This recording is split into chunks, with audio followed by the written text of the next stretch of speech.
Good afternoon, everyone. Good afternoon, sir. Thank you for joining early. Good afternoon, sir. Afternoon, medyo maaga.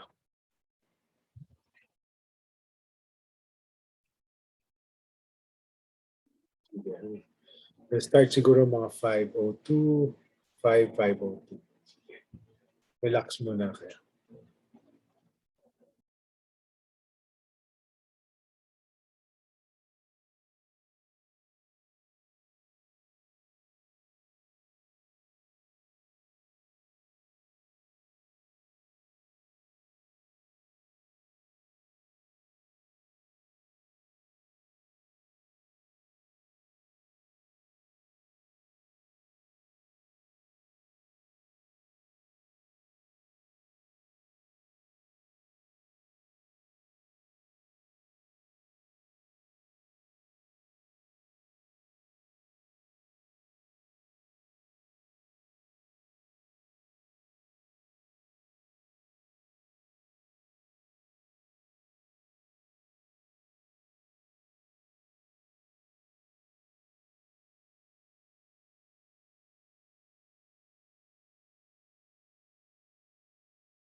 Okay, I think the others can follow. No? So I think we can start. Thank you. No? Again, apologies, everyone. No? I had to do something urgent last week, so I couldn't. We couldn't meet last week. But anyway, I folded the session in our lecture today because it was. I was when I was preparing it. It wasn't really too long, so we can actually fold module 2 session now, the part 1 of module 2 and part 2 of module 1 in one session. So we'll still probably take around an hour and a half this evening. Depends also if you have a lot of questions, especially in module 2. Module 2 is more technical. Module 1 is not. We just finished off module 1 today. Sige. Before that, I usually start my class with announcements. Please remember, the bidel, si Ruben asked me through email if we had class, He was wondering why I was quiet. Some of you were wondering. No? Sabi ko, no. I actually also posted an announcement. No? If I'm quiet, as I wrote in the syllabus, no, we will have class. So only if I make an announcement or if it's a holiday that we won't have class. No? So this is our usual schedule. So please expect, unless it's a holiday or I announce something, we will have class on Tuesdays at 5 p.m. So again, apologies for last week. Yeah, so same Zoom meeting link. It's a recurring meeting which I've set up. So please keep this for reference. So some of you may have seen I've uploaded module 2. So it's ready na, no? So I like module 2 because it's a bit technical, no? At least the first part. We'll go through the first part later. No? Some of you may have started already. At the end of module 2 are some guidelines, no, for your first major individual, no, major assignment. It's due still weeks away, no. It's due on October 2, 11:59 p.m. Instructions are found again at the end of module 2. And the final integrated output, we haven't finalized this yet. We're almost done with that. Again, that's a common output together with NSTP Big Kiss and Opman. So we'll circulate that soon. It will be actually not necessarily announced by me, but maybe Miss Brondo, no? Si Anna Erica Brondo. So I'm coordinating with Opman and NSTP teachers for groupings. I had a meeting with them. I think you already have groupings, no, for Opman and NSTP. So we will follow that for FIO groups, no.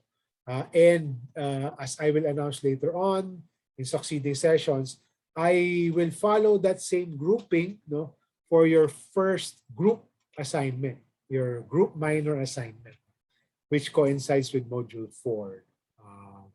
So for those who do not have Opman, we have one. I'm not sure if it's this class or the other class. I think it's in this class, no?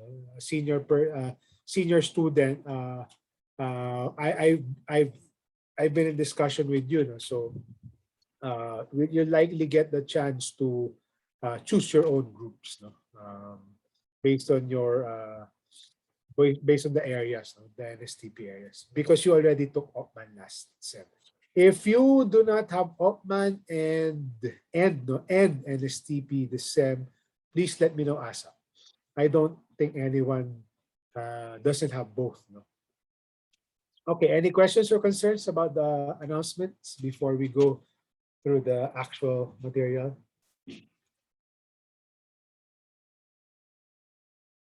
I think naka-sign up na naman kayo. So please remember who your group mates are. Sige. Let me just get the pointer. Laser pointer. All right. Sige. So just to finish module 1, it's not long, no? It's a short module. We'll talk about the SDGs. We finished talking about sustainable development, doing an intro on sustainable development last time. No? So this afternoon, we'll be discussing SDGs, also the role of the private sector, no, in SDGs, and also development impacts of COVID-19, no, which is part of the challenges as well. You can make that argument. And I hope you're almost done with module 1, but I included a short TED Talk video there on how should we see the poor, view the poor. Is it with pity, no pity, etc., etc. So we'll close module 1 with that. At any point, if you have questions, please raise your hand, or please say something on the chat box. So if you want to switch on your cameras, you're free to do so, but it's not required. Okay, so just as a brief background, no? So before the SDGs, no, all the UN countries had what they agreed on the MDGs, the Millennium Development Goals. This was done in 2000, kaya nga millennium. So it was 8 goals, no, and 18 indicators. Very small, more manageable. with only in 18 indicators. So sabi nila by 2015, we're supposed to, let's say, have extreme poverty. We're supposed to achieve certain levels of uh, primary education attainment.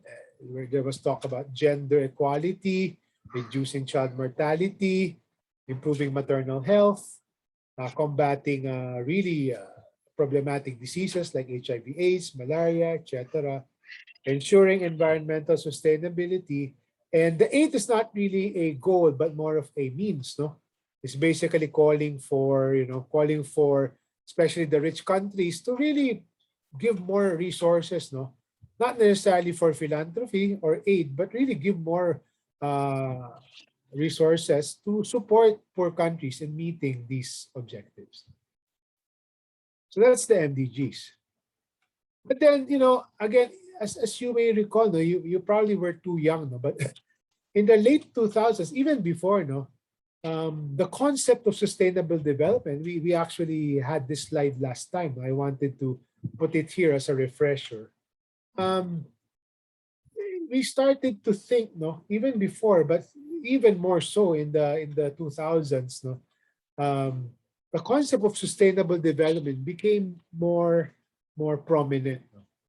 Because people were starting to think, paano ba yan? No? You have you keep on seeking economic growth, ganun. Pero what about the environment? How do we sustain? How do we do development that will not compromise, no, the resources for the future? That's why, come 2015, kasi nga, di ba, the MDGs were supposed to be goals that you're supposed to meet from 2000 to 2015. So prior to 2015, the UN member countries, there's almost 200 of them or more than 200 of them decided, including the Philippines, decided, so what's next? What goals naman pa after 2015? So now, because sustainable development was becoming more prominent, now they came up with the Sustainable Development Goals as the successor set of goals to the Millennium Development Goals. Because some of the goals, to be fair to the world, to countries, no, they've met, no, they even exceeded in some aspects, no, they've exceeded some of these goals. So sabi, oh, sige, ano pang goals, no? What else remains, no? So with the sustainability piece, no, as an additional consideration, as a prominent consideration, they had the sustainable development goals.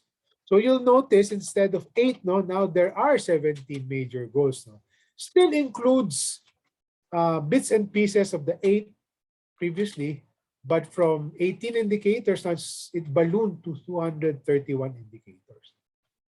So, yun nga, the reason why it's sustainable, if you compare it with the SDGs, no, the SDGs only included one goal, no, one domain, one bucket, so to speak, on the environmental sustainability. Here, you see sustainability peppered throughout, no, in many goals, no. So, for example, no, itong responsible consumption and production, that wasn't there before. Sustainable cities, no? How do you avoid the likes of crazy cities like Manila, Mumbai in India, and other, or Dhaka in Bangladesh? How do you avoid those things? Climate action, so 11, 12, climate action. Biodiversity, how do you sustain life on water, which is marine biodiversity and land biodiversity. No, so it became affordable and clean energy. So a lot more, with sustainability in mind. So the other social indicators are still there. No, so poverty, hunger is more prevalent now. No, still education, health is still there. Gender inequality, water, all your basic things are there, but more emphasis on the environmental piece and the sustainability piece, clean energy, sustainable cities, communities, responsible production. We'll discuss this in module 3, no, when we talk about integrative paradigms, no? And 13, 14, 15 as well, all about sustainability, biodiversity, environment, sustainability. So I ask you now, no? Any comments, no? Any comments? So looking at this set of 18 goals, 17 pala, 17 goals and 231 indicators. What can you say about them? No? What can you say about the goals? What are the advantages of having this set of goals? What are also the cons? What are the negatives? Just seeking your reaction on this. What do you guys think?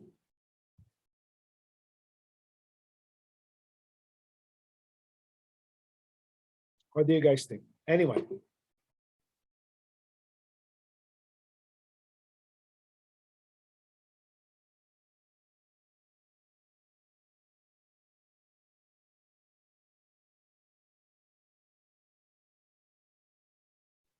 No thoughts? What do you guys think about the SDGs as a set of goals for all countries to uh, to achieve by so and so 2025 or 2030? Sir, Yeah. sir, Oh, go ahead. I think it's quite very near impossible to do. For that's what I think, because some really would put themselves first before others. So like they put profit, and most of this uh, require selflessness, which is quite difficult to achieve in our current situations and current time. Yeah. Thank you for that. No? Anyone else? Hi, sir. Sir. Um, Oh, oh, Go ahead. go ahead. go ahead. Oh, okay. Saan pa kayo? Sir, I agree with Vincent. I guess it would be hard to really work with one another, especially that not everyone has the same starting line, a starting point, wherein like everyone's some people start from zero, some people have a head start already, so it's not really the same. It would not be the same for everyone to achieve those goals. Okay. Thank you. Who was the other one who wanted to speak? Yes, sir. Go ahead. I think it's a very ambitious thing to want to achieve, especially if this is meant for every country, given that every country has different circumstances. And one thing that this reminds me of a lot would be, I think it was called the Paris Agreement. Correct. And that was also about sustainability, about reducing carbon footprint for all nations. And when I learned about that, one of the defining things about it was how unfair it was, in a sense, because there are countries out there like America or the UK who have a bigger carbon footprint than countries like us, like the Philippines or maybe Indonesia. But we still technically bear the brunt of having to like reduce our carbon footprint. Like they also expect the same from us as they would of themselves, even if we're not exactly on an equal footing here. So that's what it reminds me of. Thanks, Zam. No, very very useful insights. No, I'll discuss that. Maybe I'll discuss the three first. No, good point. No, by Vincent. No, what's your nickname again, Vincent? Vinci? Or No, sir, it's just Vince, sir. Or you can call me 30, sir. okay, Vince. So si Vince was saying, no, delikado yan because people are selfish. No, yes and no, no. To a certain extent, to be fair to other countries, no, at least for the MDGs, as I mentioned, some of them actually surpassed. No? So again, yung paniniwala ko dito, my belief is if the policies can be structured so that you can play around with incentives, no? Kasi sometimes people need incentives to act, no? Either incentives, yun nga, di ba? There's the concept of carrot and stick, no? Sometimes you add parang sweeteners, parang ano yan eh, you get something out of it, no? So some policies are like that, no? If you do this, you get something in return. On the flip side, you can structure, no, for example, governments can structure policies that penalize, no, you for not, no. But again, yung question nga is the enforcement all the time, especially when it comes to government action. But I totally agree with you. It is hard. No? They sound very, very utopian.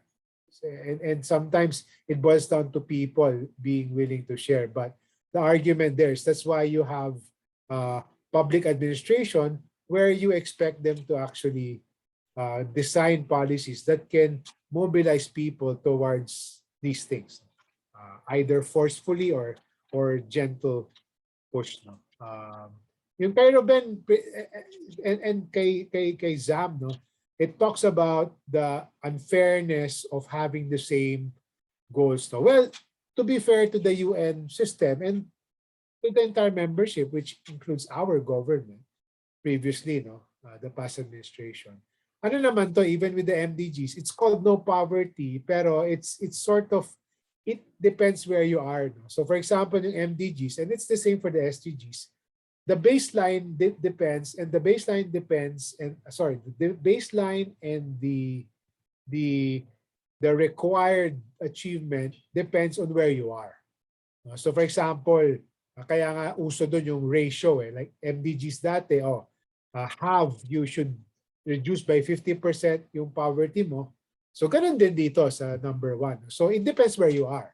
Lahat kayo 50%, but it depends where you are. So your poverty rate is 40, you drop it to 20. If your poverty is 30, you drop. So parang gano'n. So it takes into account some differences. But yung point mo, Zam, about the Paris Declaration on the climate climate pledges, or commitments of countries, that's even up to now, no, that's a very, very shall I say, healthy debate even among development practitioners, kasi they're saying, for example, Philippines, pero in fairness again, the Paris Declaration was supposed to be voluntary for countries, yung level. We actually, during the past administration, we committed 70%. Medyo ambitious yun, no? Medyo kami nga parang really, kasi for example, when we're talking, sorry, medyo na-sidetrack ako, but when we're talking about climate change, you're right, Australia, China, US, sila talaga yung biggest emitters. So, tayo, even if we reduce 100% of our carbon footprint, we are just like, our contribution is just like 100 megabyte file in a 1 terabyte hard drive. So kahit tanggalin mo yun, kumbaga yung iba naman talaga yung, and sometimes people are arguing na, hey, we actually get penalized, for that. But I will go back to this point, the climate point on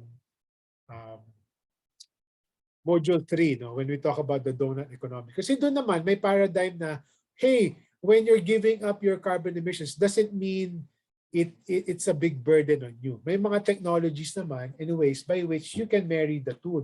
You can be carbon friendly, but at the same time, although it's easier said than done. And again, it requires resources. So yun lang. Anyone else would want to weigh in before we leave this topic? I just wanted to put this out there and hear your thoughts. Yun pa pala. One thing I forgot, the pros really is, again, it incorporated the Sustainable Development Goals, and it sort of pressed or pressured countries to really meet what people would agree that are basic things that people would need.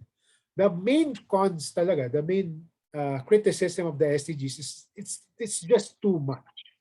There's too many goals. There's too many indicators. There's 200 indicators that you should track. For poor countries, the question is, how the hell do you prioritize? How would you prioritize that? Ang dami-dami, di ba? Parang yes, I agree. You can make the argument, lahat sila priority. But hey, look, we're a poor country. Medyo mahirap. So it's really the breadth, the number, the deluge in a sense of, so to speak, of the goals, and the indicators. Imagine NEDA is tracking the indicators as well. Sige, Dylan, you raise your hand. Go ahead. Sir, how is it possible to have zero hunger by 2025 when there are starving children in Africa. Exactly. So it's really hard, no? I think, yun nga this is the principle of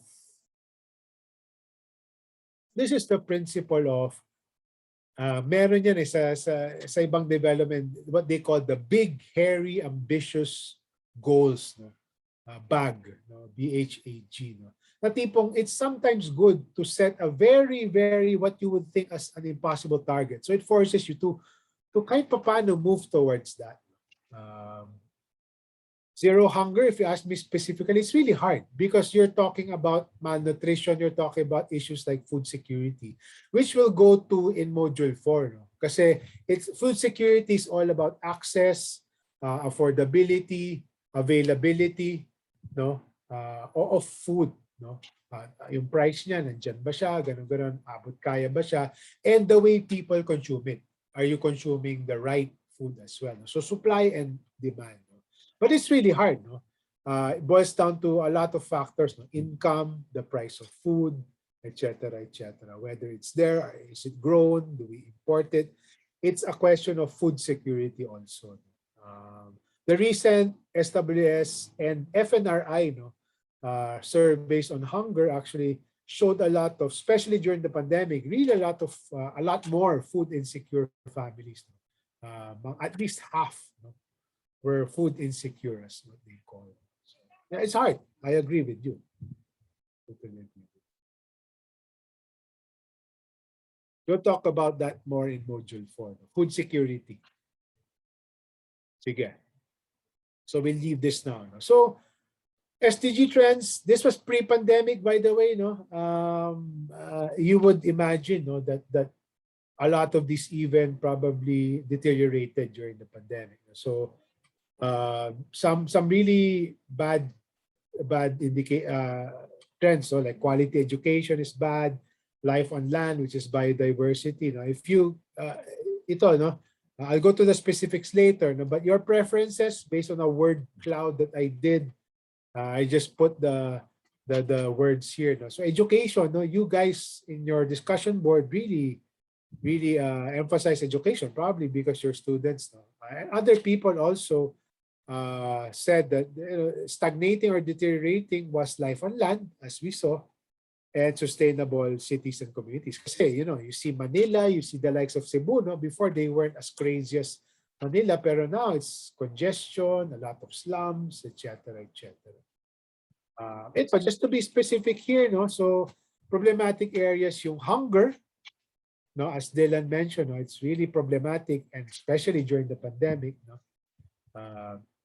Health, no, especially yung mga TB and some non-communicable diseases, high blood, etc. Teenage pregnancy, we'll discuss that in Module 4, which is a big, an alarming phenomenon. Education is getting worse. Gender, females in the labor force, medyo kulang pa in terms of parity. CO2 emissions, financial inclusion is also not that great. Innovation, ang proxy nila dito is publications. No? Kasi the more patents and scientific output a country has, the more they can generate innovation, the more they can have better industries, no? Like the likes of Korea, the likes of China now, no? The US, of course, Silicon Valley, etc. And then for cities, no, yung utilities is still a problem of access. You have problems in terms of biodiversity, and of course, justice, corruption, and security. So some of these, or most of these, actually most likely deteriorated even further during the pandemic. So again, as I mentioned, I'm breezing through some of these because, again, most of the learning I expect will be done through Canvas. I really like what I saw in the discussion board. But I just wanted a quick note on critiquing. No? Whenever you criticize, whether it's an NGO, government, a school, or something, be very specific. Wag lang kasi gobyerno kasi, o kasi ganito. Be specific and make sure it's backed up by data. No? So we are training you to be more critical thinkers. be open to different viewpoints. No? And the way to do this also is read the news, no, but avoid reading only one source. No? Be wary of news outlets that are biased for or against the government. So if you ask me, no, the news outlets that are biased for are Manila Times and Daily Tribune. Those who are obviously against the current government are Rappler and the Daily Inquirer. No? But I'm not saying that avoid those things. What I'm saying is you can stick to what you like, but be open-minded to read, no, and validate from other sources. Me personally, I like three bulletins, no, mainstream in the mainstream media: Philippine Star, Business World, which is owned also by Philippine Star, and Manila Bulletin. Manila Bulletin is very boring because they're more factual, hindi sensationalist. No? That's what I like about Manila Bulletin. So you kahit pa paano, more or less, they're middle of the road. They're more objective. So those are my three top things. So think, ask, assess critically. If you think, na, ay, grabe to, no? Take time to actually validate. And since I started teaching this class, I've been saying this last point, no? Avoid romanticizing dissent, no? Go beyond protest, no? I've had my fair share of protests, but for me, well, your students, no, that is part of a democratic movement, but you go beyond it, no? So protest plus. No? If you really think that this particular issue or cause merits a protest, by all means, go ahead. Then you do other things, no? You mobilize other things, you write policy papers. I am not saying protests are not useful. They are. In a democratic society, that is expected and that is good. All I'm saying is, do not go beyond protests. So I've been saying this since I started teaching SOCSI 13 last semester. Last year pa pala. Yun lang. So just a few points on that. So ito, we don't have to go through this. Ito na lang, no? So COVID-19.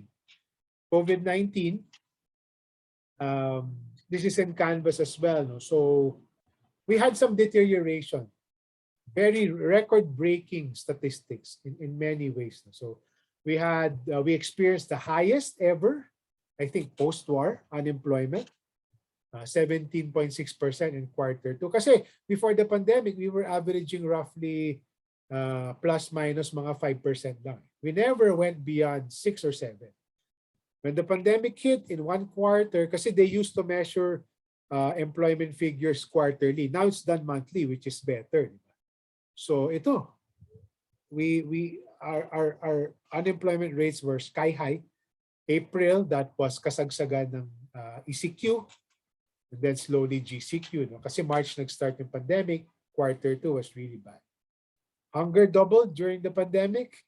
And the problem is, as we'll go through in Module 2, official poverty statistics in terms of income, the income method, it's estimated every 3 years.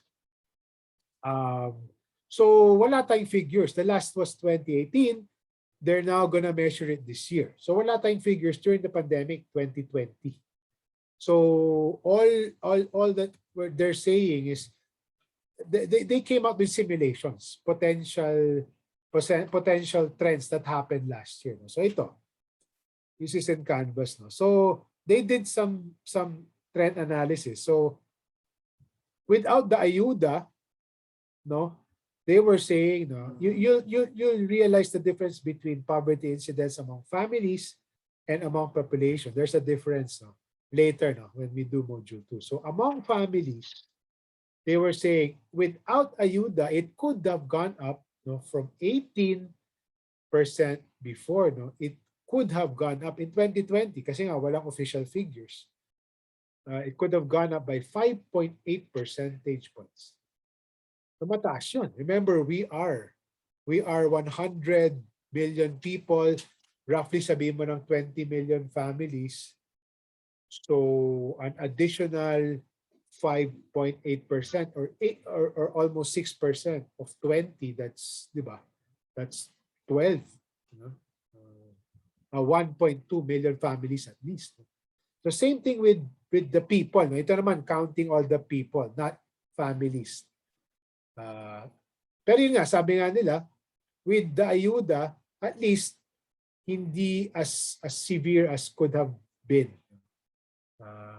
It only probably went up by 1.6 percentage point, which is still significant, or among the population, 2.7 percentage points. So, in summary, most likely tumaas yung poverty incidence, as corroborated also by other statistics. Just let me know, no, if you have questions. No? Before, when I was preparing these slides, no, before our first session, no, I actually saw this thing. No, so the backsliding in terms of SDGs is not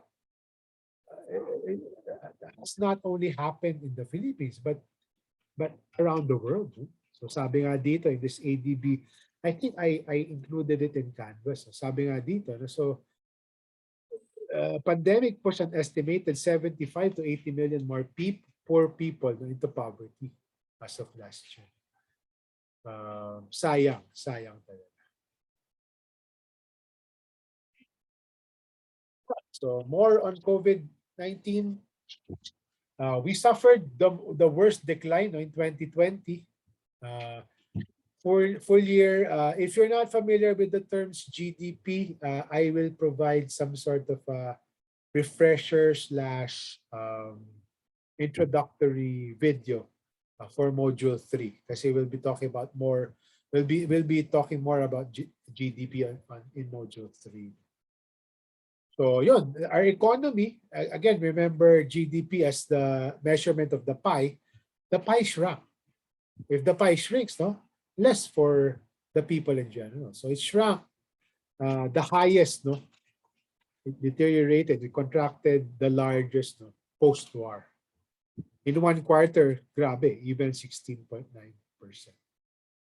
So the thing you have to remember about GDP is it's good if it's growing, it's bad if it's contracting. That's really, really bad. On average, before the pandemic, we were growing at 6%, more or less, give or take. So nga, worst economic performance ever post-war, no? Especially, tingnan nyo dito, no? If you count GDP by industry, no? The economic industries. Ito, no? Obviously, because a lot of things were closed, the economic output or the size of the hotels, the restaurants were slashed by half, almost. On the flip side, you had some booming sectors naman. ICT, obviously, everyone needed data. Public spending increased, no? Even banking services also increased. So meron din, but most really, no, especially what we call experience economy, no? Dito kikita nyo, no? On the right-hand side, no? The ADB and World Bank did some surveys, no? Especially those industries where, you know, you need people to be there to experience things, so museums, arts, entertainment, concert venues, internet cafes, tourism, no? Yun, talagang grabe. Kita nyo dito. No? 80% of arts and entertainment establishments either closed permanently or temporarily. So, ganun talaga. Grabe yung COVID. And we're still experiencing that right now. So this is in Canvas, no? In Module 1, I also included this because you guys are management students. No? Most likely, and I saw this in some of your answers in the discussion, but most of you would probably want to create your own businesses, no? And some of you would probably end up working in the corporate world, no? Because you are management students after all. Some mag-iba ng landas, that's fine. I was a MECO student, no? Now I'm not even doing corporate stuff. So iba-iba rin yan ang landas. So in Module 1, no, and this is a preview for Module 5, the last lesson in Module 5. No? What about the private sector? Kasi usually, no, when it comes to development, the thing that people usually think, oh, hindi, trabaho ng government yan or NGOs. It's usually government, whether it's national government or local government, or mga NGO lang yan, pang NGO yan, yung mga Save the Children, yung mga CARE, mga Red Cross, etc. Sila lang yan. But you know what they've noticed really? What they've noticed really is, yun nga look at the size, no? Ito na lang. Private sector, no? When it comes to the SDGs, no? Ito na yung sinasabi natin dito, no? What about the poor countries? They need more resources, no? To achieve the SDGs. No? Dito, going back to the previous slide, no? Private capital, no? Especially in the form of corporations, has been increasing since the 1960s. No? 84% na ngayon ang financial private capital going to developing countries. So the in terms of resources, no, malaki yung resource capacity of the private sector. When we say private sector, those are the businesses and the corporations, whether that's your mom and pop small businesses or multinationals, no, or some other companies in between. So yun, ang laki ng kanilang resource capacity. No? And there is a growing consensus that, you know, the resources that are offered or that governments and NGOs, philanthropic institutions have are not enough. And we don't just, you know, the reason why I wanted to include this in this class, no, this topic is not being taught in other SOC Sci 30 classes. Pero kasi management kayo, I wanted to emphasize this. When I was still a student, no, when I was growing up, no, ang iniisip ko palagi, private sector kalaban yan, kapitalista, elitista yan, no, dapat kalabanin. But yes, in some respects, that is also true. No? May mga swapang din. But if you think about it, since government and philanthropic resources are not enough, and the private sector has resources, it's not just the money that the private sector can bring. They bring expertise. They bring technology, innovation, mabilis, no? Discipline. So for example, no, just a very important example, vaccines. The United States could not have produced vaccines, no, if it were not the private sector. Kasi meron na silang very solid biotech firms, yung BioNTech. No? Not even Pfizer. No? Balita ko, Pfizer just bought BioNTech. BioNTech was a fledgling pharma biotechnology firm. Kasi it's not just they have money, it's they have the expertise. So in many ways, I wanted to emphasize that even the private sector can, it doesn't mean they are doing right now. No, some are. But the private sector can, and we should put pressure on the private sector to actually contribute because they have not just the financial means, but even additional things that they can offer. Expertise, technology, innovation, etc., etc. And in addressing SDGs, more in Module 5, no, there can be profit to be made. And profit is not inherently bad. And we will further discuss that in Module 5. There can be win-win propositions as well. And here, no, I wanted to, this became famous, no, and for good reason. Okay to, no, the community pantry model that started in Maginhawa, bigla na lang, no, it was a solid phenomenon, really good phenomenon, no. The issue, not necessarily issue, the reality of philanthropy is that, yes, it is good. We should support that. I'm not saying it's bad. No, you should further support that. It is good. But the problem is it becomes at the mercy of volunteers and donors. Once volunteers and donors leave, mawawala na. Community pantry, I hope at least Maginhawa, no, it survives. But the problem with a model that relies on donors and volunteers, pag nag-dry up na yung resources, mawawala na. Of course, you can make the argument, pwede yan, no? You can continue, ganun. But in many ways, no, sometimes having a business model where there's profit that can be flowed back to the business makes it more sustainable. Diba? Of course, nandiyan na yung argument, baka naman sobrang laki ng let's say, tubo, ganun. Yeah, well, of course, then that becomes an issue as well. But again, I want you to remember, and we don't have to discuss this right now, profit is not inherently bad because profit is what makes corporations get money to hopefully invest it back so that they can do more, especially if they are already in the business of doing good. Not all are, obviously. Just stop me if you want to say something. Anyway. This may not necessarily be a good example. No? Some of you might be doubtful or skeptical about Ayala. No? I picked this up I think 2 or 3 years ago. No? So halimbawa lang to. No? Of course, they may have some not necessarily benign reasons for entering into or trying to do good. No? Pero ito, this I found sort of useful to illustrate things. No? I don't know what you think of Ayala. No? So, for example lang. No? So, ito yung sinasabi ko. No? It doesn't mean that you're trying to solve one thing. It doesn't mean that you're trying to solve SDGs. It has to be in the domain of government and NGOs lang. It could be within the domain of the private sector. No? So, ito, Ayala actually tried to map out their core businesses according to the SDGs, and it actually looks nice.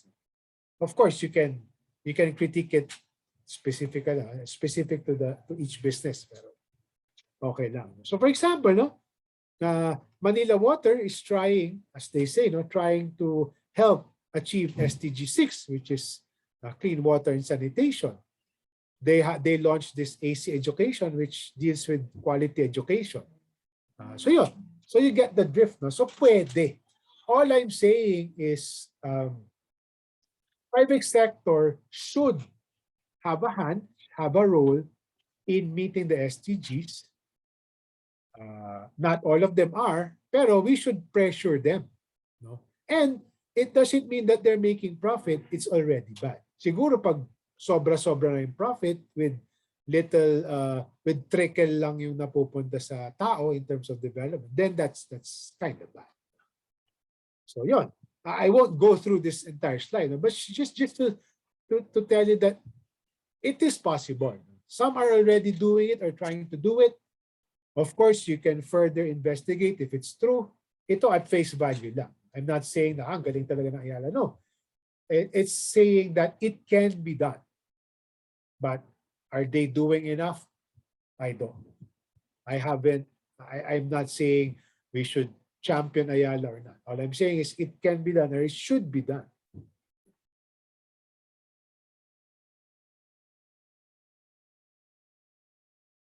Okay.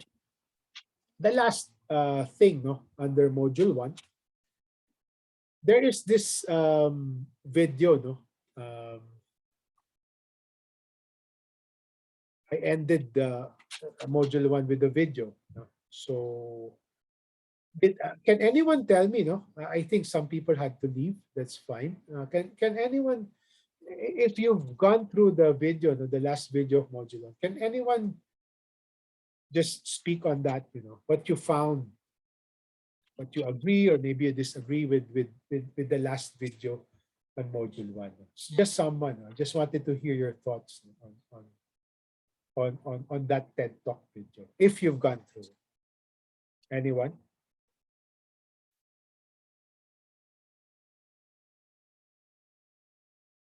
Sige, wala muna. I have some Go ahead. Sige, Mix, go ahead. For me, Coach, I really agree that the poor really don't deserve our pity, and it's not really a matter of because they are ashamed that they are seen that way, but more of because that they deserve more than what they're getting. So for me, I guess it's on the end on my end at least, it's infuriating to see that they're treated this way when we can actually do something about it with the people who we vote for. So I think it's applicable in our situation today that to really to demand change means to put the right people in power. So I feel like if we really want to help these people, then it can start as small as the act of voting. So yeah, that's it for me. Okay, thanks for that. Yeah, so I agree with you, no, in terms of the points of the video. The point is, we're not saying na, oh, don't have pity. No, of course, pity is normal. It's natural. Okay, yeah. But the point of the video is, don't stop there. Don't see them as helpless. No? Because anyone, no, even the poor, no, they have their own resources, they have their own assets, and they have their own solutions. Kasi the problem really, and you'll know more when you get older, especially when you start working. The problem kasi if you see the poor as kawawa, if you stop at that mindset, it becomes it breeds a power, some sort of a power imbalance. And when that happens, that's dangerous kasi parang it leads to, whether you're conscious or not, whether it's subconscious, it becomes like, I'm higher than you. And that's bad. Because on the one hand, you treat them less, that's a potential risk. Number one, yan. Second, it sort of, you sometimes inculcate this in your own thinking. You become to nurture a messianic mentality na hindi, ako yung savior, ganyan, kawawa sila. That's bad. Of course, you strive to help them, no? But it's not nakawawa sila because it becomes a power imbalance. The better paradigm, which we'll learn more in this course, no, is how do you empower them to use what they have? Catalytic, no? We call that in the development world, catalytic. No? And how do we develop solutions that go beyond those odds? Kasi mind you, no, kung mayaman ka, the easiest thing really to do is give money. Pero it's not, again, giving money is not necessarily bad, but it's not sustainable. So I go to my last slide. I was supposed to end with this slide last week, but I'm ending it with module 1. This is my intro to module 2. So everyone knows this. No? Are there any Ateneo High School alumni here?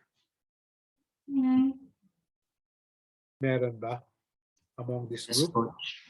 Ayan, si Marcos, si Ruben, yeah. And yeah. Okay. So, this is famous in TD, no? After I came back from Zamboanga, after my JVP stint, I actually became a substitute teacher for Miss Meng Digia. I'm sure most of you know her. So I taught TD for 1 quarter, 3 months. I was actually offered to teach morality after, pero sabi ko parang hindi bagay sa akin. So I found something else to do. So this is famous, no? Again, this cartoon basically suggests, no, do not just, but sometimes it's warranted, no? But do not just if you give a man a fish, no, that man or woman will eat for a day, no? If you teach that person to fish, then that person can fish. Then that person can eat for a lifetime. But there's a catch, no? And I like this cartoon really, no? And this speaks now to module 2, 3, and 4, no? More to module 2, especially your assignment. What if, for example, no, you apply the same thinking to the poor residents in Baguio City? The fishing will not solve their problem. So we're now going to module 2. The point of this cartoon is, yes, philanthropy is okay, but maybe we can go beyond philanthropy. We empower them by teaching them something. And this is very relevant to your NSTP classes and even OPMA. No? But it has to be appropriate. That's why in module 2, we'll be discussing both income and non-income indicators. Kasi you want to diagnose, no? Think when we're discussing module 2, think that this class is a team of doctors. Diagnosis is important to know what the problem is so that you can find the appropriate solutions. Kasi, di ba, in general, akala mo phishing is good, pero baka hindi pala appropriate, then useless. So we go to module 2 with this paradigm, no? Especially when we discuss the non-income part of module 2. From diagnosis, then you can now come up with more appropriate interventions. All right, any questions on module 1 before I'll stop sharing because I have another file. So any questions on module 1 before we shift to module 2?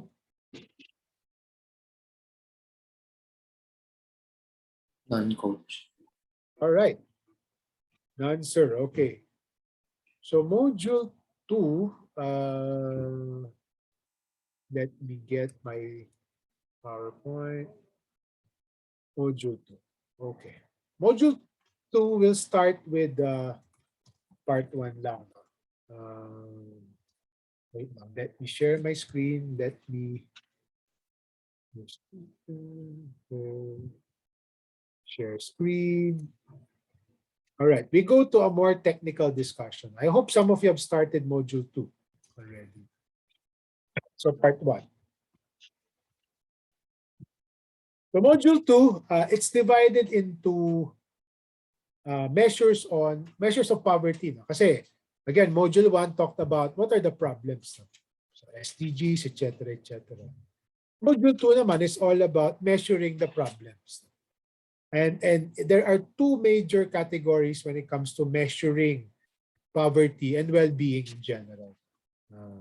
One is through monetary means, no, income-based measures, and the other is through non-income, more qualitative means. We'll cover the non-income-based measures next week. For now, we're going to talk about the income-based measures or consumption later. We'll discuss consumption as well. Pero when we say income-based measures, we mean monetary means. It's measuring your state of being by basically asking how much you earn. So we'll talk about 4 things. No? First is the basic stuff. How do we define? What are the thresholds, etc., etc. We'll also talk about a related concept, which is inequality. Then we'll talk about how these things connect with one another. How does inequality relate with poverty and vice versa? And then we'll talk about an interesting topic, which is vulnerability, which is also tied to poverty. All right. So just to introduce, so this course, this evening, we'll talk about poverty lines. All right, let me start. I hope some of you have started this. So basic, no? Whether it's the Philippines or other countries, this is the basic measurement methodology for measuring poverty. All right, let's start. So you see the lines here. No? Let me pull up my pointer again. Okay. So you see 2 lines, no? The subsistence line basically means, let's start with the general poor. So poverty line. Poverty line basically is the amount designated by the government, no? or sort of set by the government as that amount, no, income amount that a person or a family, kasi they come out with two categories. No? There's a poverty incidence for families. There's also poverty incidence for individuals. So whether it's individual or family, the poverty line or the threshold, it means the same thing, is the amount of money that a person or a household would need for them to be considered not poor. Kasi if you have incomes below that line, you are considered poor. If your income is right along that line and above, you are considered non-poor. So when you say poverty threshold, that's supposed to cover food and non-food necessities. Subsistence line is lower, as you'll see this, it's much lower than this. It's the amount of money, again, set by the government, that a person or a household would need so that they're considered not food poor or not subsistence poor. Meaning that their incomes, if your income falls below this line, it means your income is not even enough to meet your dietary needs, your food needs. That's why sometimes it's called extreme poor. No? So those are all synonyms. No? Subsistence poor, food poor, extreme poor. Kasi nga, your income is less than what's stipulated for you, no? What they consider as income sufficient to meet food needs. Kaya mas mababa kasi the food line covers food necessities. The poverty line covers food necessities plus the non-food items. So those below this threshold, earning incomes below this threshold, are considered extreme poor. Those having incomes below the poverty line are considered poor. Everyone else is non-poor. There is also a special category. Those who are near the poverty line are considered near poor. This concept is important when we discuss the concept of vulnerability later. Kasi of course, the closer you are to the line, alanganin ka pa rin. You can't be say that I'm rich. Diba? Hindi ka ganun. Medyo precarious pa rin.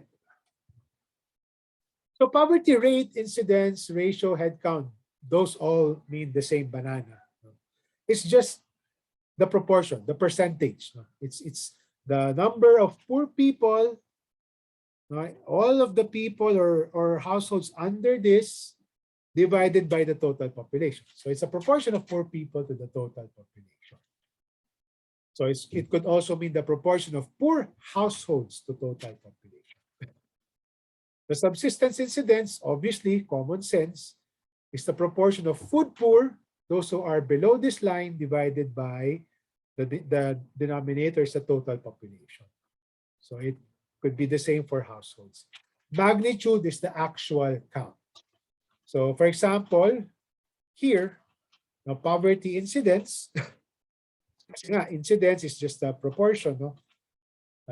Many countries use poverty incidence. No? Instead of ratio. So tayo, no, before the pandemic, we were doing good, no? Relative yan. No? Kasi of course, mataas pa rin, 16.7% of 100 plus million Filipinos. That's still more than 16 point, that's like 17, 18 million Filipinos who are poor.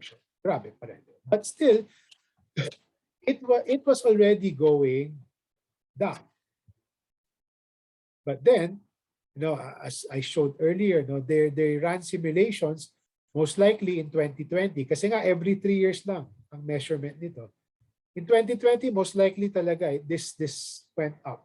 I don't know if it's even above this or not. But the point is it probably went up. So these are also the figures for 2015 and 2018. So you have two figures. You'll probably notice that poverty incidence, the percentage of poor divided by the total population, is obviously higher than the subsistence or food poor incidence. Kasi nga, the threshold of this is lower. So less people. Less people are extreme poor. So it's going down as well, both indicators. So just stop me, if you want more clarity. Question. So again, as I mentioned, the official poverty statistics, PSA, Philippine Statistics Authority, comes out with two sets. One is poverty among population, among the 100 plus million Filipinos, and poverty incidence among families, which is mga 20 million. So what do you think here? Mathematically rin to, but there's actually logic here. Which one do you think is higher? Poverty incidence among population among the 100 plus million Filipinos, or poverty incidence among the 20 plus million families? And subsistence. What do you guys think?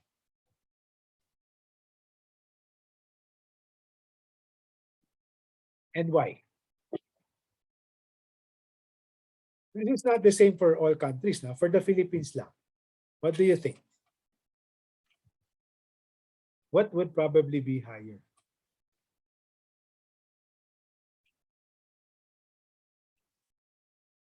Among people or among families?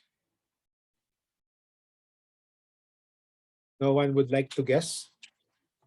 Guess lang. But tell me your logic.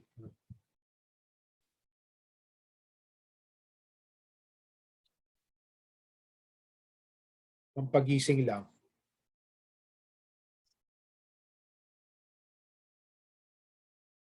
I see someone unmuting his mic. Simon, did you unmute your mic?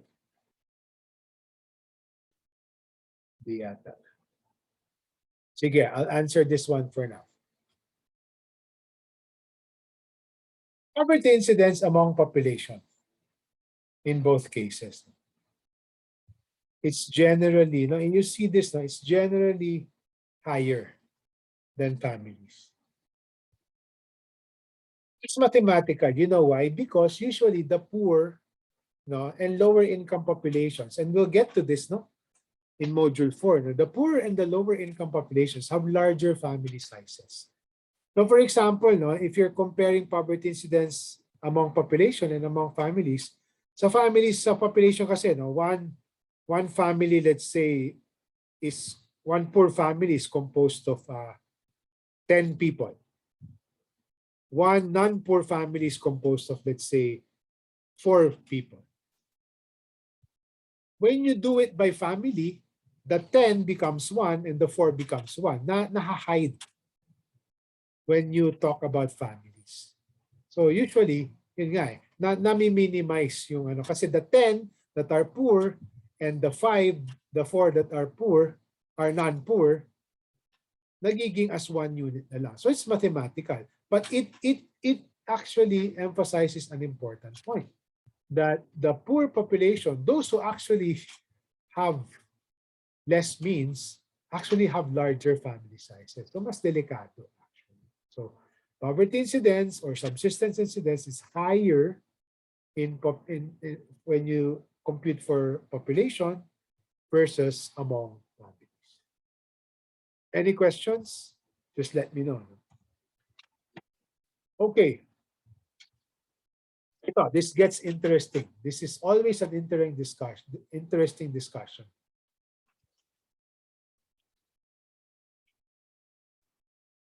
So every 3 years, no, and actually every year, no, they compute, no, what the thresholds, no, government.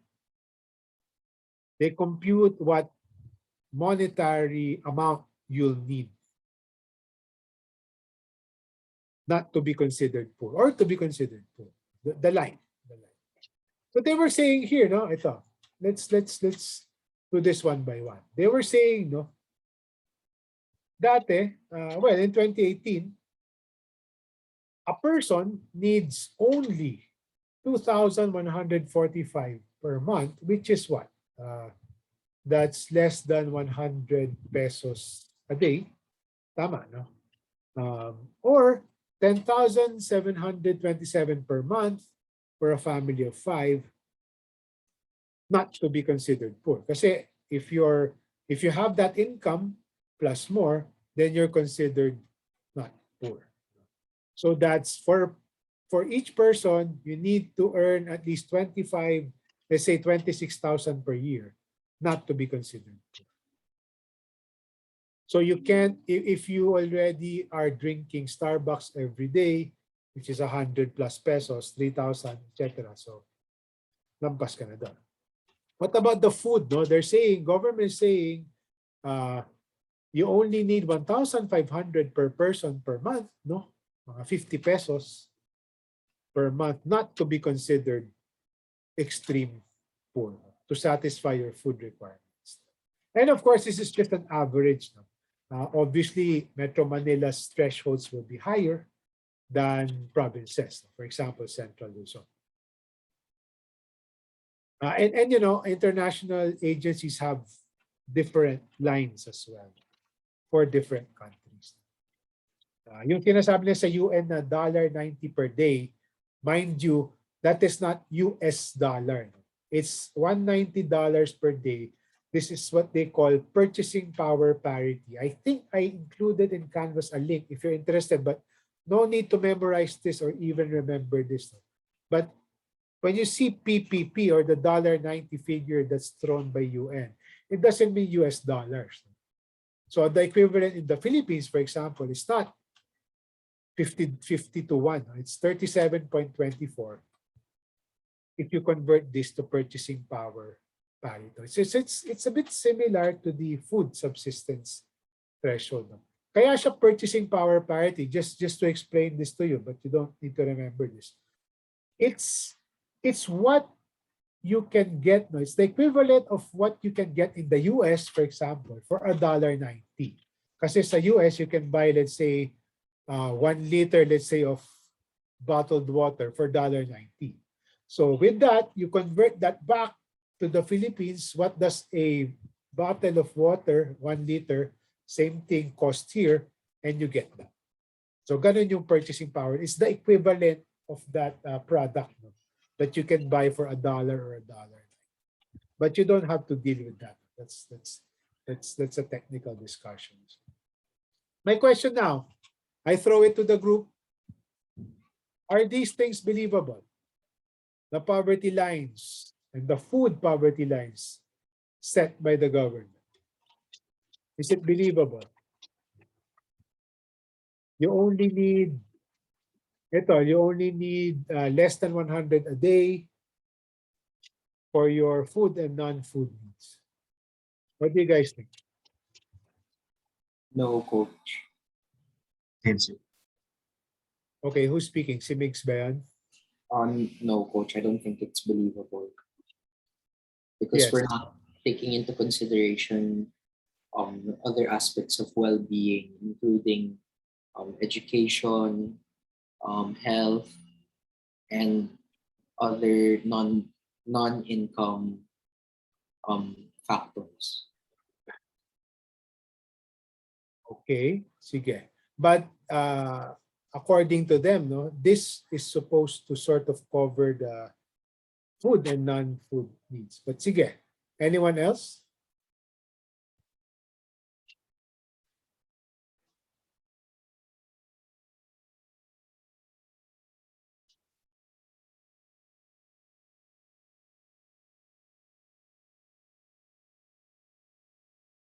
Sige, parang na-shy na kayo bigla. You're right, no? It's really hard to believe. No? That's why I also wanted to spend some time, and it's also on Canvas. No?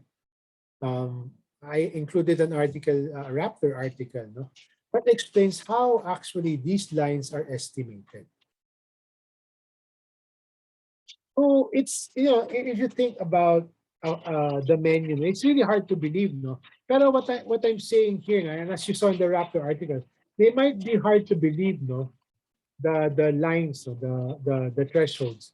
Pero there is basis naman, in fairness. No? And it's not saying na just because you've met that line, no? You're already in a good place. Hindi. It's basically trying to measure what is really the bare minimum.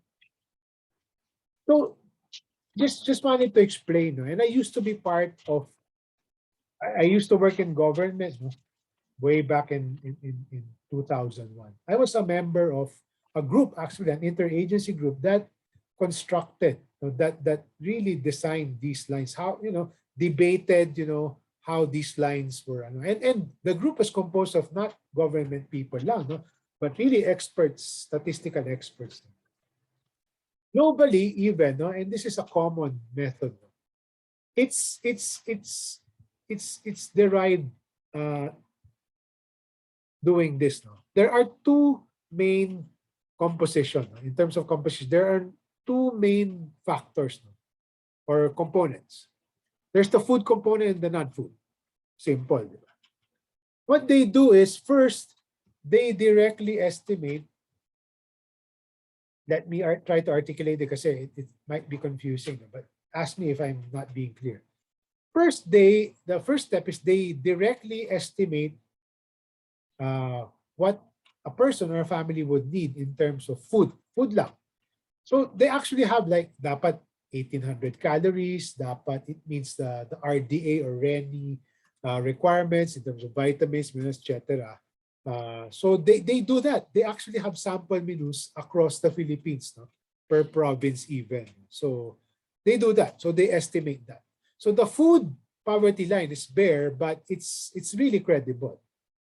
Now comes the harder part kasi it's hard to construct what would go into the components of the non-food. Kasi if you ask each person, we would have different ideas what would be basic non-food necessities. Of course, hindi kasama yung cellphone tsaka wifi dyan. But yun nga, because it becomes so hard to measure the non-food component, they measure it indirectly. Yung food direct, yan. Ito naman, indirect siya as a measure of, as a ratio of the food line. So ito, example lang to. So what they do now is they kasi you can divide the income classes by different cuts, no? Pwedeng quartiles, deciles, meaning every 10%, 20%, 30%, take the 10%, etc., etc. So they observe, no, what are the consumption patterns of the lower income population? Let's say the lowest 30% of the population in terms of income. So they now see, no, you can do this mathematically, no? If food consumption, no, their spending of food represents 2/3 of their overall costs. Then, if the food threshold is 5,000 pesos, then mathematically, 5,000 divided by X equals 2/3. Then, the proxy now is 7,500. Then the poverty threshold becomes 7,500, while the food threshold is 5,000. It's now a ratio, no, of their overall expense. So food accounts for 2/3, non-food accounts for 1/3. So you can do it mathematically. Kasi yun nga because parang you can never really get a consensus when you ask people, so what are the basic non-food needs? Sa food pwede pa kasi as long as the FNRI, it's the Food and Nutrition Research Institute says, as long as you meet certain standards, okay ka na. Yun pwede. But here, it's actually harder. So you're right, no? It may not be believable, but there is some basis. And again, it's not meant to say na, oh, once you reach that threshold, okay ka na. It's just trying to get a measure of the barest minimum that you will need. It's not saying that you are well off, if you're about that. Any questions?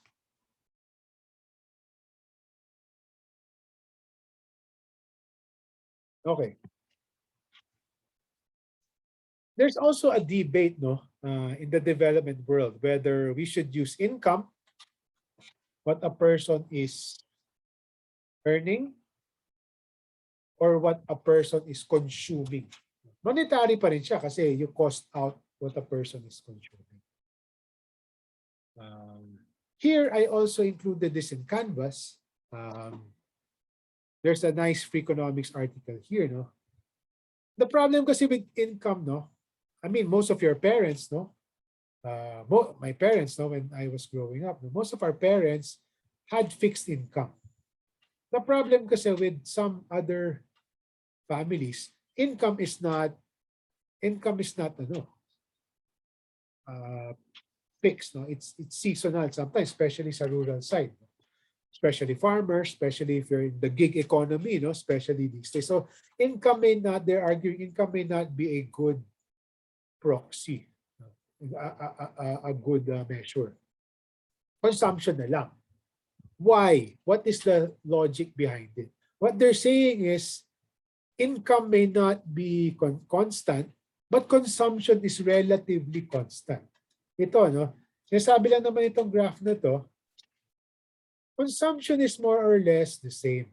Your income kasi ebbs and flows. So sometimes if you don't have enough income to meet your needs, you borrow.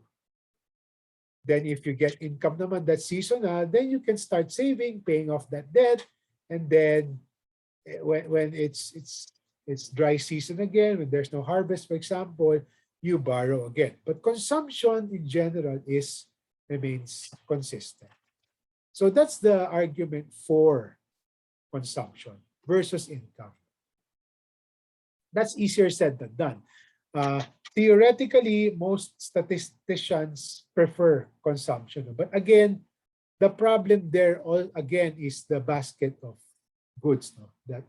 that will be used to sort of fix that. No? If you were to ask me, I would have preferred, no, us doing the consumption approach, but the income approach is also fine. The point about measuring poverty in monetary terms is to get some sort of a trend line. No? Kasi important yun eh. Sometimes kasi nga, you might argue the poverty lines may not be realistic. The important thing is you see whether it's improving or not. At least you have some basis, a good basis. Kahit papano, credible basis. Even if at face value, it may sound a bit unbelievable. There's another concept, no, which is called self-rated poverty. You've seen this in the news. Impossible that you haven't heard about it. SWS became famous for this, no? Ito, no? So it was improving, no? Pero may syempre, there are peaks and valleys as well. No? And these are more recent statistics. No? So if you see, no, in the pandemic, it actually became worse. No? If you see it. What do you guys think about self-rated poverty measures? If I may ask. What do you guys think about them? You've seen them, di ba? What do you guys think about them, or based on what you've seen and heard in Module 2?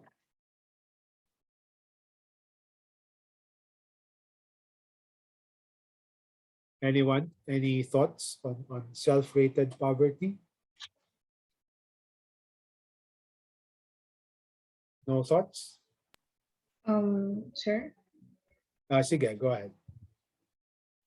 I think What's most of that? the time, these self-rated poverty measures, they're not accurate most of the time, I'm guessing, but they're very telling about how people perceive the society they live in.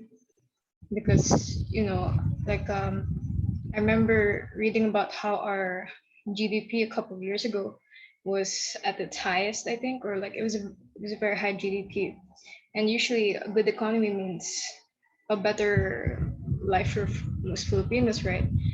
But personally speaking, I couldn't really observe any actual manifestation of that. So I guess in that sense, that's how a lot of people perceive these type of things.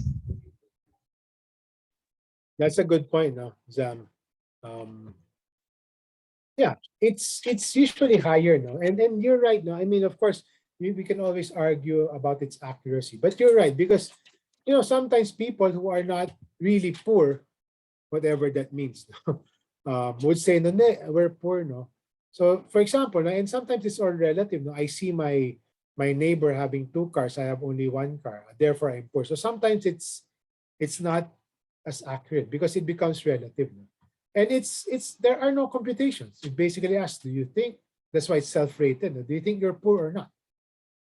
And usually you're right. No? Its use really is pulse checking. No? And it's good because it's quarterly, it's fast. It actually can serve as a guide for policymakers. No? It usually, follows national trends and perception. No? So, for example, there's a big crisis. No, people, no, they think they're worse off. So usually, if you go back here, no, usually It's followed by ito, for example, Aquino during the first honeymoon period. Then it follows national trends and national sentiment as well. So yeah, that's good. So the twin concept of poverty estimation is inequality. So you are not economics majors, so you don't need to necessarily understand this graph. Basically, the official measure globally is what we call the Gini coefficient. There's this guy named something Gini that created this. It's derived from what he conceptualized as the Lorenz curve. Basically, what you have to remember is the measure of inequality is 0 to 1. If it's 0, that country or society has perfect equality. If it's 1, then it's highly unequal. It means only one family has all the income. The rest are just relying on crumbs. So, ganon, extremes. So we want to be somewhere in between, but hopefully near 0. The Philippines, mind you, as you would probably expect, this is not a surprise, has the highest Gini coefficient in Southeast Asia. 0.4. Yung iba kasi mga 0.3 plus lang. No, all these more egalitarian societies in Europe, let's say the Finns, the Nordics, mga 0.3, not even 0.3, mga 0.2 something. Very low lang. It means they're more equal.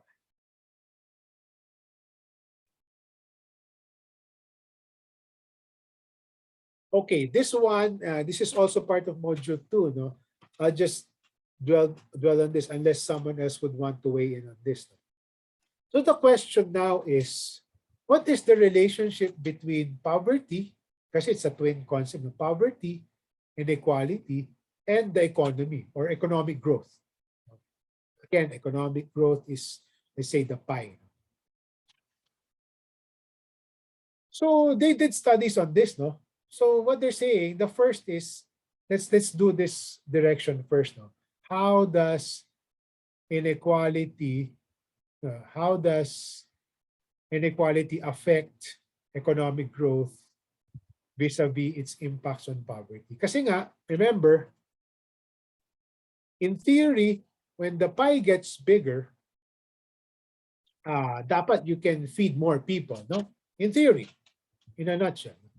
The problem is, and this is going to the interrelationship, if a country's inequality is higher, even if the pie gets bigger, it doesn't mean additional benefits accrue equally to all.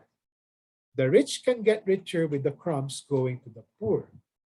So yun ang problema, no? If a society is highly unequal, even if you have rapid growth, its impact on poverty, its poverty-reducing effects, no?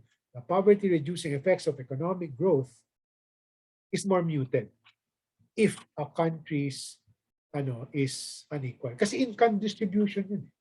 Meaning, even if, let's say, 6% or very impressive growth rates, even if a country experiences that, if you are highly unequal, the poverty impacts of that is more muted. Kasi nga, more benefits accrue to the richer. What about the other side? What now is the direction of, what's the influence of poverty to economic growth if there is high inequality? So on the reverse side, the more unequal society is, the harder it is for the poor to move up income class and be more productive citizens. Kasi again, remember this, no? Economic growth is all about, it's two things. When you talk about GDP, it can be the income of the country or the productivity of the country. It's the same thing. The income or what you produce. Pero let's income. So if you are poor and then the society is unequal, you have unequal access to, let's say, education, health, etc., etc. That would make it difficult for the poor to move up. And therefore, that that would also hinder that person from being more productive, therefore less yung contribution niya to the economic growth. So it goes back full circle. So inequality reduces the potentials of superior economic growth when it comes to reducing poverty, and at the same time, it hinders the poor. If it's highly unequal, no, it hinders the poor from participating fully in the economic prosperity of the country. Therefore, it minimizes also economic productivity as a whole. Now, my question to you guys: how do you actually make society more equal? How do you make society more equal? Do you just give the same amount of money to everyone?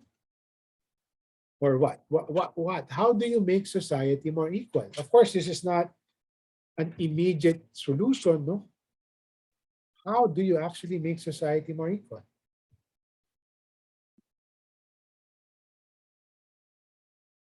Anyone? Any thoughts?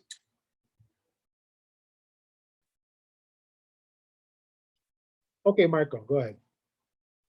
I think one way to do it is to address the roots of poverty itself. So bakit nga ba why is there low income? Why is there low wages? And then why the families cannot afford to buy the essentials?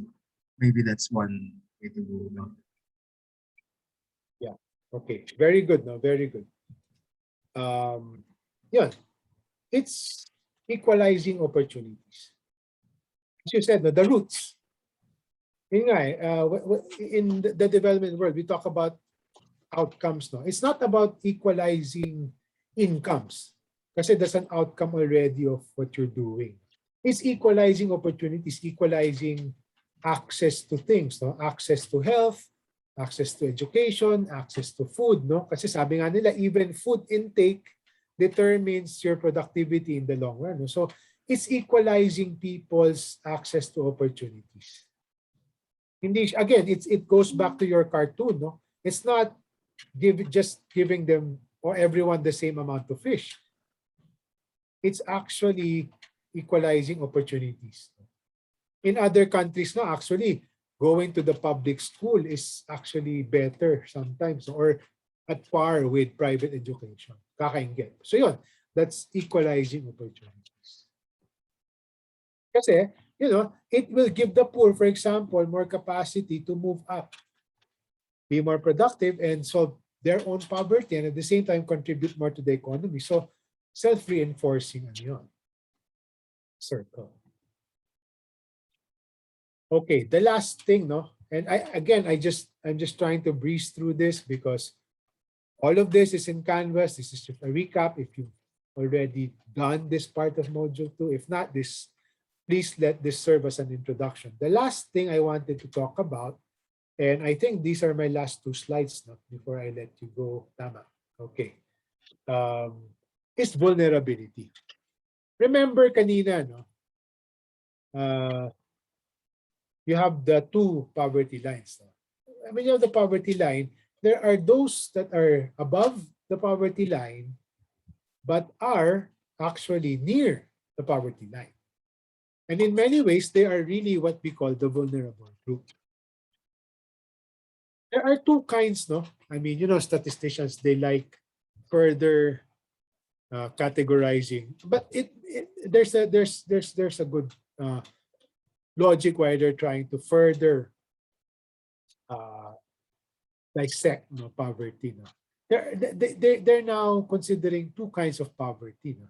One is chronic, which is bad, obviously. No? A family or a person is chronically poor. No? So you're always under the poverty line. Hirap kang to move up.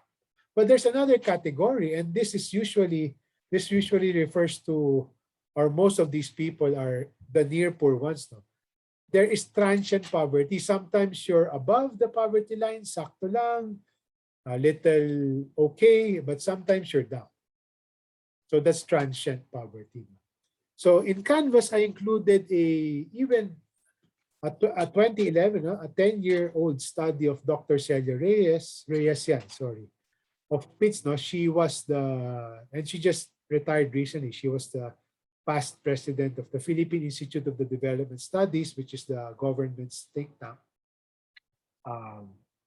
So yun, they were saying, nakita niya, iba talaga. There are some who are really chronically poor, chronically never poor, pero there are some who are transient poor.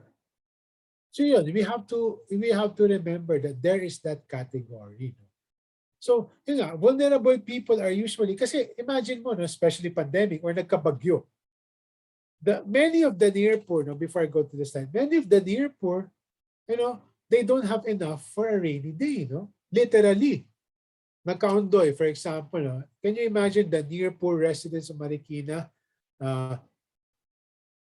still maintaining their income? Hindi. Babagsak yan most likely to poverty. Diba? So this speaks about the pandemic as well. During the pandemic, if people did not have, let's say, 2 or 3 months worth of savings and their factories closed or restaurants closed, patay. Diba? They would probably fall. So that's why I included this concept of vulnerability, because it's very, very relevant during the pandemic. I don't think the other SOCSI professors include this. If you're taking up development economics, they might include this. But you are not economics major, so I doubt you guys will be taking development economics. So they were saying, based on the study, there are 3 determinants, 3 kinds of people or households that are mostly vulnerable, aside from those who are near the poverty line. One is rural folk, those in the rural areas. Kasi sometimes income is seasonal. Those living in conflict-affected areas, obviously. And basic sectors. Basic sectors, there's actually a law that defined what the basic sectors is. Basic sectors just refers to the list of people or groups or sectors that are considered marginalized. So you have here farmers, fisher folk, indigenous peoples, senior citizens, women, who else? Urban poor. You have cooperatives as well here. So there's like a list of 12. It was passed in 1998. There's a law called the Social Reform and Poverty Alleviation. So the important thing to remember here is it's important for the government and even the private sector, speaking of the role of the private sector, to come up with safety nets or resilience mechanisms. So may insurance, kaya you have the likes of the SSS. Of course, people can argue, baka mamaya kulang, or GSIS or PhilHealth, etc. Because those are supposed to be safety nets. Now, when something happens to you, you can tap that so that unexpected disaster does not hit your income significantly. But of course, in the Philippines, there's a lot of room for improvement in terms of our safety nets, or what we call broadly as social protection schemes. Yung mga SSS, PhilHealth, Pag-ibig, GSIS, etc., etc. And it's important for the poor or people to accumulate assets. Kasi once you have assets, that can be money like savings and just physical assets. That's what you can liquidate when push comes to shove. And here, 5 things before we end. 5 things based on the study that says how you can reduce both chronic and transient poverty. Both na to. Still, number 1 is education. So half of the battle is when you finish college or master's even. Lower the dependency burden. We will discuss this in module 4. Of course, if you don't have a lot of income and you still have more children, or you're still taking care of the elderly in the household, then all the more that puts a more strain in your budget. That's why the past government and even the present government is still gung-ho about, family planning, because you're already poor and you still have more offspring. That makes you more vulnerable, obviously. Asset ownership, obviously. Employment, obviously. Hopefully more fixed or consistent income. And of course, no, especially in Mindanao, absence of armed conflict. So those things. So that is part 1 of module 2. I think, yeah. So we're done. We will cover the non-income part of module 2 next week. It's not too long, so we might not even need a full hour next week. So again, I apologize for missing class last week. I combined the last part of module 1 tonight and the first part of module 2 tonight. So yeah, so keep on learning through Canvas. I hope you can finish module 2 soon, but I'll be finishing module 2 next week. Then I think I'll be posting module 3 by midweek next week. Any questions on anything, whether mundane stuff, administrative stuff, or the content we just discussed?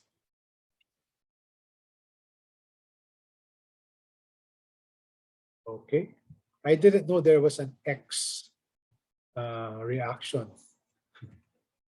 on Zoom. That's interesting. I might use that for my meetings. Okay, okay yan. All right. Going. All right. Thank you, guys. Have a good evening. Have a good dinner. I'll see you next week. Maraming Thank salamat. you, sir. Thank you, sir. Sir. Ingat po. Sir. Thank you, sir. Take care po, sir.